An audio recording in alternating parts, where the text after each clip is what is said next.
Everyone needs help at some point, but not everyone has the courage to ask for it. Understand this: asking for help is a sign of strength, not a sign of weakness. Wolftelligence! Welcome back to the podcast. My name is R.E. This episode, asking for help is a sign of strength, not weakness. Society trains us to believe that asking for help shows weakness, shows that there's something wrong with us. And there's nothing wrong with us. There's nothing wrong with asking for help. But when you're in a low situation, you need to ask for help. You're not going to be able to get better by keeping it bottled up all into yourself. And this society is very wrong about this. It's wrong about other things such as social skills. It's not teaching us emotional intelligence in schools. It's not teaching us self-love, meditation, mental health. You can't believe everything that society tells you because look at the results it's gotten. We've gotten very technologically advanced, but although we've evolved technologically, we've kind of devolved socially, emotionally. We've kind of strayed away from our intuition, from our gut, and gone more towards logic. And now some people might say, oh, that's great. Well, look at all the destruction we've caused each other. Look at all the destruction we've caused the world. And you could argue, well, that's been going back as long as time has started. That's a completely different rant. Off topic. Mental health issues are on the rise in younger people.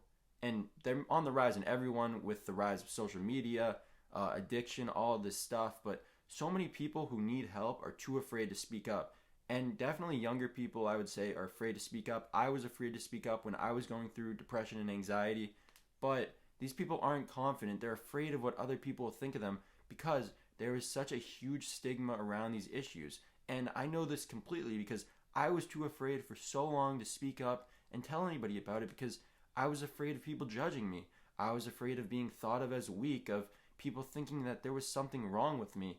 And I realize now how wrong I was, but I want to use my platform and my voice now, as small as it may be at the moment, to help break the stigma because every single person that speaks up and shares their story is going to help break the stigma. That's just how it works. We can break the stigma together. It's not just going to be one person.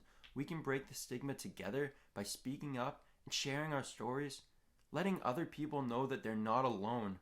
If somebody's in a completely different situation than I was in, understand that when you're going through depression and anxiety, you feel like you're all alone. You feel like nobody understands you. Now that I've gotten to the other side, that I've found self-love, found inner peace within myself, I've started to talk to so many people about how they've gone through the same journey, the same going through depression, going through anxiety. And sure, there are different levels, there are different causes, but everybody has dealt with something very similar. And when you speak up, when you share, when you become vulnerable, that creates a closer emotional connection, closer emotional bond.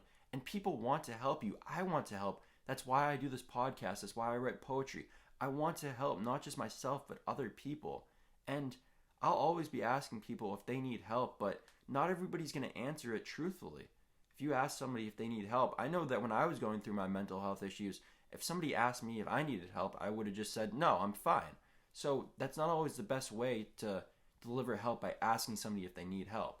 And also, on the flip side, not everybody is in the mental position to be able to help somebody.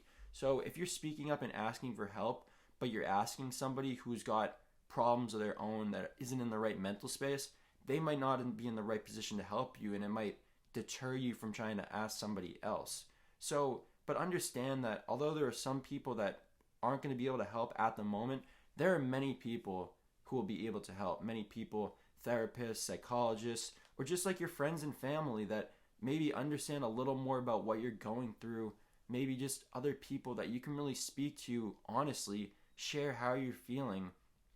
And they're not going to know unless you tell them. Most people will not understand what you're going through because people can't see through you, at least yet, till we're in the fourth dimension. Now, people won't understand unless you tell them.